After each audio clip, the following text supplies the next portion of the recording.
नमस्कार, the daily show में आपका स्वागत है। मैं हूं आपका मित्र साथी हमदर्द मुकेश कुमार। दोस्तों, सत्य हिंदी लगातार कोशिश कर रहा है स्वतंत्र एवं निष्पक्ष पत्रकारिता को आगे बढ़ाने की, और हम चाहते हैं कि इस कोशिश में आप भी शामिल हों। इसीलिए आपसे लगातार गुजारिश करते रहते हैं कि कृपया इस वीडियो के साथ दिए गए डिस्क्रिप्शन में जाएं, उसमें एक लिंक है, उसको क्लिक करें और अपनी इच्छा के अनुसार जो भी संभव हो भुगतान करें। तो आइए अब शुरू करते हैं आज का द डेली शो। दोस्तों, राहुल गांधी की रीलॉन्चिंग की तैयारियां चल रही हैं। उनको रीलॉन्च किया जाने वाला है। आप तो जानते हैं कि एक बार उनको लॉन्च किया गया था, लेकिन लैंडिंग सफल नहीं हुई थी। लिहाजा अब उन्हें रीलॉन्च करने की ज़रूरत पड़ रही है। उन्हें जल्दी ही पार्टी का अध्यक्ष बनाया जा सकता है। इसके लिए पार्टी में विभिन्न स्तरों पर तैयारियां चल रही हैं। कांग्रेस वर्किंग कमेटी की मीटिंग हुई थी अभी बुधवार को। उसमें तमाम नेताओं ने कहा कि राहुल गांधी को अब नेतृत्व संभाल लेना चाहिए। बहुत सारे लोगों ने इससे भी आगे बढ़कर कहा कि चूंकि कोरोना की वजह से अब बड़ा सम्मेलन करना संभव नहीं है, इसलिए क्यों न डिजिटल सम्मेलन के ज़रिए उनकी ताजपोशी कर दी जाए। आपको पता है कि इसके पहले मणिशंकर अय्यर, शशि थरूर, संजय झा वगैरह ने बहुत ही आलोचनात्मक टिप्पणियां की थी कांग्रेस की स्थिति पर, और कांग्रेस में जो नेतृत्व के स्तर पर भ्रम की स्थिति बनी हुई उसको लेकर। जाहिर है कि कांग्रेस नेतृत्व को ये सब अच्छा नहीं लगा होगा और संजय झा को इसीलिए प्रवक्ता के पद से हटा भी दिया गया। लेकिन एक दबाव तो बना था कांग्रेस पार्टी के नेतृत्व पर कि अब परिवर्तन होना चाहिए, राहुल गांधी को कमान देनी चाहिए। ये नेतृत्व के स्तर पर ऐसा लगता है कि राय बन गई थी। राहुल गांधी की अगर भाव भंगिमाओं को देखें तो उनसे भी यही लगता है कि वो भी अब इस जिम्मेदारी को संभालने के लिए मन बना चुके हैं, तैयार हो चुके हैं। पिछली बार वो अनमने से थे, जैसे कोई ज़बरन उनको ये जिम्मेदारी दे गई हो और वो उसको ढो रहे हों। लेकिन इस बार जिस तरह से वो आक्रामक होकर सरकार के खिलाफ लगातार मोर्चा खोले हुए हैं, ट्वीट पर ट्वीट करते हैं, सवाल पे सवाल पूछते हैं, तो उससे ये संकेत मिलता है कि इस बार उन्होंने मन बना लिया है। और इस बार उनके इसमें एक निरंतरता भी आपको देखने को मिल सकती है। पिछली बार वो कुछ दिन सक्रिय होते थे और फिर कहीं नदारद हो जाते थे, तो वो स्थिति अभी नहीं दिख रही है। उनमें दुविधा भी नहीं दिख रही है। इसका मतलब है कि आखिरकार वो इस बारे में एक निर्णय ले चुके हैं। पिछले लोकसभा चुनाव में कांग्रेस पार्टी को बहुत करारी हार मिली थी और उस समय उन्होंने जुलाई में इस्तीफा दे दिया था, मगर तभी से कहा जा रहा था कि बनना तो राहुल गांधी को ही है अध्यक्ष। अब उनकी वापसी चाहे को जितना समय लग जाए तो लग जाए, और ये वापसी का समय लगता है अब पूरा हो गया है।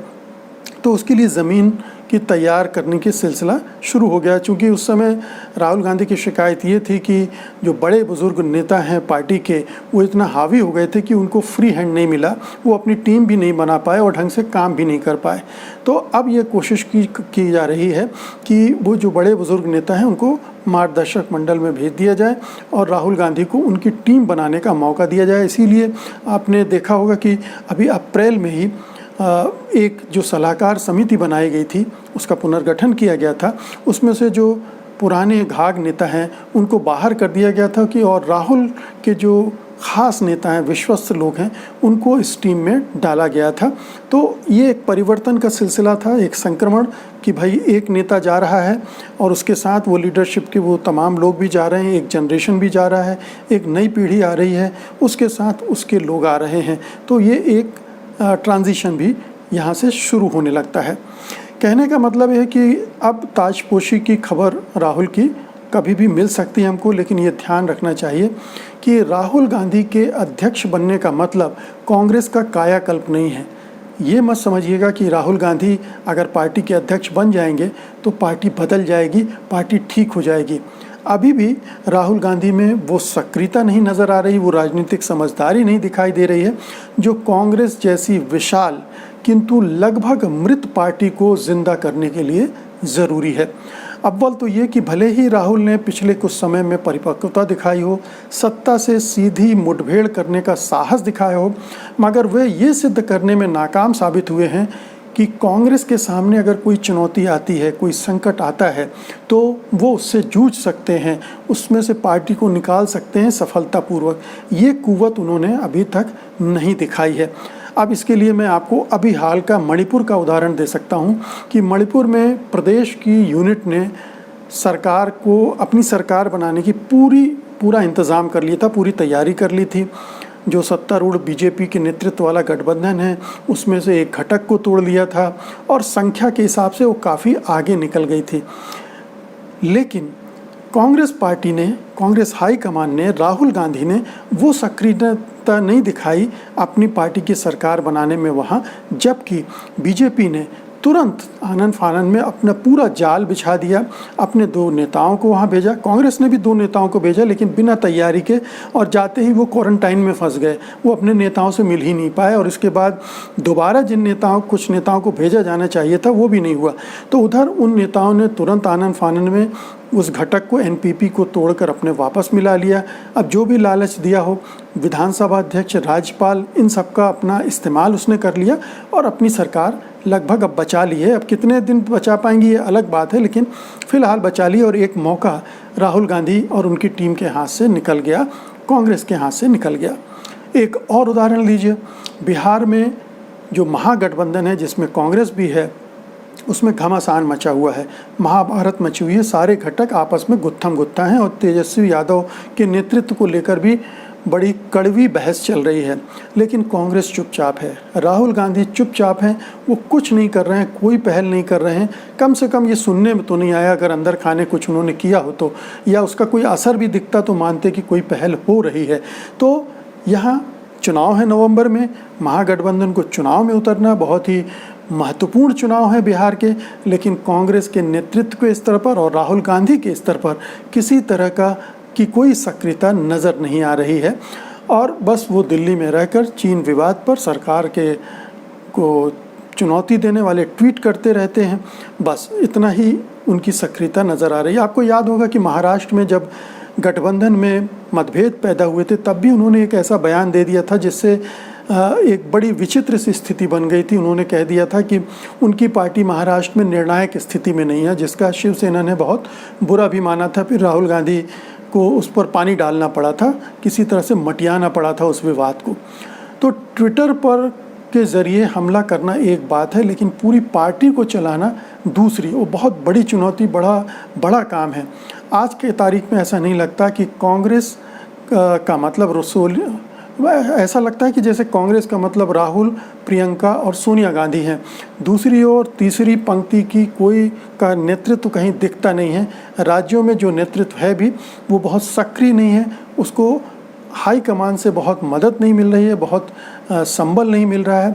और इस मोर्चे पर राहुल गांधी कुछ सोचते हैं या उनके पास कोई योजना है, ये अभी तक नहीं दिखाई दे रहा। तो दूसरी और तीसरी पंक्ति के नेतृत्व को खड़ा करने के लिए राहुल गांधी ने कोई प्रयास किया हो इस बीच में, वो कहीं से दिख नहीं रहा।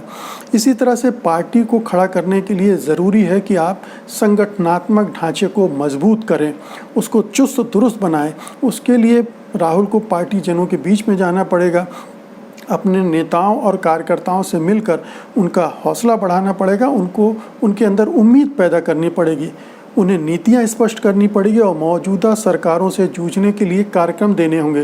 क्या राहुल गांधी ने हाल के महीनों में ऐसी एक भी कवायद की है क्या? जवाब है नहीं। इस समय का जो राजनीतिक परिदृश्य है उसमें कांग्रेस एक बहुत ही कमज़ोर पार्टी बन चुकी है। 50 सांसद से कोई पार्टी राष्ट्रीय स्तर पर एक विकल्प के तौर पर अपने को पेश नहीं कर सकती है। इसलिए बहुत ज़रूरी है कि जो भी तमाम गैर भाजपा पार्टियां हैं, दल हैं, उनको एकजुट करें, उनको मिलाए, अपने साथ लाए, एक बड़ा मोर्चा बनाए बीजेपी के ख़िलाफ़। जैसा कि जब कांग्रेस बड़ी पार्टी होती तो बीजेपी ये सक्रियता दिखाती थी दूसरे दलों के साथ मिलने की। वो जब तक ये कांग्रेस पार्टी और कांग्रेस का नेतृत्व करने में सक्षम नहीं होगा तब तक बीजेपी को चैलेंज करना बड़ा मुश्किल होगा, क्योंकि वो TINA factor, there is no alternative factor, काम करता रहेगा और वो अभी काम कर रहा है। लेकिन आपने कभी देखा कि राहुल गांधी विपक्षी दलों से मिल रहे हों, उनके नेताओं से मिल रहे हों, उनसे किसी स्ट्रेटजी पर डिस्कशन कर रहे हों, कहीं राज्यों में राष्ट्रीय स्तर पर किसी तरह की रणनीति बना रहे हों? ऐसा कहीं से कोई संदेश, संकेत मिला नहीं है। ये काम अभी तक सोनिया गांधी कर रही थी और सोनिया गांधी की एक स्वीकार्यता है इन विपक्षी दलों में, राहुल गांधी की नहीं है। तो राहुल गांधी ने अपनी स्वीकार्यता बढ़ाने के लिए, बनाने के लिए कुछ किया भी नहीं है, इसीलिए उनको लेकर उन दलों में बहुत उत्साह भी नहीं रहता है। राहुल ने इस तरफ कोई ध्यान नहीं दिया, जो कि अगर वो कांग्रेस के अध्यक्ष बन रहे हैं तो ये एक बहुत बड़ा काम होगा एजेंडे में, जो उनको करना पड़ेगा, जिसकी तैयारी उनके पास होनी चाहिए। राहुल की नेतृत्व क्षमता को लेकर और भी सवाल हैं। वो कांग्रेस को वैचारिक स्पष्टता और राजनीतिक दिशा प्रदान कर पाने की कोशिश करते हुए कभी नहीं देखे गए कि कांग्रेस पार्टी की ये वैचारिकता है, विचारधारा है, ये राजनीतिक दिशा है। इस मामले में उन्होंने कभी अपने कांग्रेसियों को इस तरह से बातचीत करते हुए, समझाते हुए, उनको दिशा देते हुए, मार्गदर्शन करते हुए कोई कोशिश नहीं की। अपने ट्वीट के ज़रिए जो कर सकते हैं वो उन्होंने किया है। कांग्रेसी एक विभ्रम की स्थिति से गुजर रहे हैं। केवल नेतृत्व का सवाल ही नहीं है उनके सामने, बल्कि नीतियों का भी मुद्दा है कि आखिरकार कांग्रेस पार्टी की नीतियां क्या हैं, उनका एक विस्तृत स्वरूप क्या है, उनका लक्ष्य क्या है, उनका विज़न क्या है। ये पूरे कांग्रेस पार्टी में इसको लेकर एक धुंधलका बना हुआ है और राहुल गांधी ने इसको साफ करने की कोई कोशिश नहीं की है। इसी तरह से कांग्रेस की जो राजनीतिक विरासत है उसको पुनर्स्थापित करने की दिशा में भी वो कभी सक्रिय नहीं दिखे, उनकी तरफ से कोई पहल नहीं हुई। इस मामले में कोई अगर पहल हुई भी है तो वो केवल गांधी परिवार तक सीमित रह जाती है, जबकि कांग्रेस की विरासत बहुत लंबी चौड़ी और विस्तृत है, फैली हुई है। मतलब उसमें एक से एक आभा मंडल वाले कीर्ति पुरुष हैं, शिखर पुरुष हैं, उनको शामिल करके, उनको महत्व देकर अपने जनाधार को बढ़ाना, जोड़ना उनसे, इसका कोई प्रयास कांग्रेस की तरफ से नहीं हुआ। राहुल गांधी अकेले को दोष देना ठीक नहीं होगा, लेकिन राहुल गांधी इस दिशा में कुछ पहल कर सकते थे जो उनकी तरफ से नहीं हुई है। तो कई मोर्चों पर देखें तो राहुल गांधी अभी शून्य पर ही खड़े नजर आते हैं। केवल नरेंद्र मोदी और उनकी सरकार से मोर्चा लेने के मामले में थोड़ा साहस के साथ उनके खिलाफ ट्वीट करने में, उनसे सवाल करने के मामले में उन्होंने एक अपनी साख बनाई है। थोड़ी साख इस वजह से भी बनी है कि कुछ उन्होंने महत्वपूर्ण लोगों के साथ जो बातचीत की है वो भी उनके स्टेचर को थोड़ा बढ़ाया उन्होंने, लेकिन बाकी मोर्चों पर वो अभी सिफर हैं, शून्य हैं। ऐसे में लगता है कि राहुल की ताजपोशी एक राज परिवार में उत्तराधिकार को लेकर किया जा रहा एक कर्मकांड है, एक राज तिलक जैसा है और कुछ नहीं। वैसे भी ये प्रक्रिया लोकतांत्रिक ढंग से नेता चुनने की कवायद कहीं से नहीं लगती, नहीं है। कांग्रेसियों को कोई विकल्प नहीं दिया जा रहा है, उन्हें गांधी परिवार की ओर से प्रस्तुत किए गए नेतृत्व पर मुहर लगानी है, उसे जैसे हो स्वीकार कर लेना है। और ये कांग्रेसियों का चरित्र भी बन गया, वो चैलेंज भी नहीं करते हैं, वो मांग भी नहीं करते हैं कि एक प्रॉपर चुनाव हो और उसके ज़रिए नेता चुना जाए, संगठनात्मक चुनाव हो, सारे राज्यों में हो। इस तरह की मांगें पार्टी में उठती नहीं है और ना ही पार्टी इनको लेकर। तो आंतरिक लोकतंत्र को लेकर जो सवाल, अब जो पार्टी बार बार लोकतंत्र की बात करती हो, मोदी सरकार पर हमले करती हो कि वो लोकतांत्रिक नहीं है, निरंकुश ढंग से सरकार चला रही है वगैरह वगैरह, वो सही बातें हो सकती हैं। इस सरकार के बारे में किसी को कोई भ्रम नहीं है कि ये निरंकुश ढंग से चल रही है। एक केवल प्रधानमंत्री और अमित शाह इस सरकार को चला रहे हैं, पार्टी भी अब बेमानी हो चुकी है, बीजेपी भी, तो ये अलग बात है। लेकिन अगर वो चैलेंज कर रहे हैं तो उनकी पार्टी क्या लोकतांत्रिक ढंग से व्यवहार कर रही है? क्या वो लोकतांत्रिक ढंग से व्यवहार कर रहे हैं? राहुल गांधी, प्रियंका गांधी, सोनिया गांधी, क्या वो पूरी पार्टी में एक लोकतंत्र को बढ़ावा देने के लिए कुछ कर रहे हैं? ऐसा नहीं लगता और इसलिए बहुत उम्मीदें भी नहीं बनती। वास्तव में कांग्रेस को एक सुदृढ़ नेतृत्व की ज़रूरत तो है ही, लेकिन उससे भी ज़्यादा इस समय इस बात की ज़रूरत है कि पार्टी के अंदर एक बहुत ही निर्मम किस्म की चीर फाड़ हो, हर चीज़ की, विचारधारा की, दर्शन की, लक्ष्यों की, कार्यक्रमों की, नीतियों की, नेतृत्व की, इन सब की अच्छे से गहराई से पड़ताल हो, चीर फाड़ हो, आत्ममंथन हो और फिर उसके बाद वहाँ से कायाकल्प की शुरुआत हो सकती है। लेकिन सोनिया के बाद अगर राहुल गांधी कुर्सी पर बैठने वाले हैं, कांग्रेस को चलाने वाले हैं, तो मान लीजिए कि इससे कांग्रेस का कुछ भला होने नहीं जा रहा है। कांग्रेस वही कांग्रेस बनी रहेगी जो हम पिछले 15, 20, 25, 30 सालों से देख रहे हैं। तो दोस्तों, ये थी राहुल गांधी की ताजपोशी की संभावनाओं को लेकर मेरी एक छोटी सी टिप्पणी। उम्मीद है कि आपको अच्छी लगी होगी और आप इसको लाइक भी करेंगे, शेयर भी करेंगे और इस चैनल को यानी सत्य हिंदी को सब्सक्राइब भी करेंगे। अब मुझे अनुमति दीजिए, कल फिर एक और मसले के साथ मैं आपके सामने हाजिर हूँगा। तब तक के लिए नमस्कार। सत्य हिंदी के और वीडियोस को देखने के लिए हमारे YouTube चैनल को सब्सक्राइब करें और सीधे नोटिफिकेशन पाने के लिए बेल आइकन दबाएं।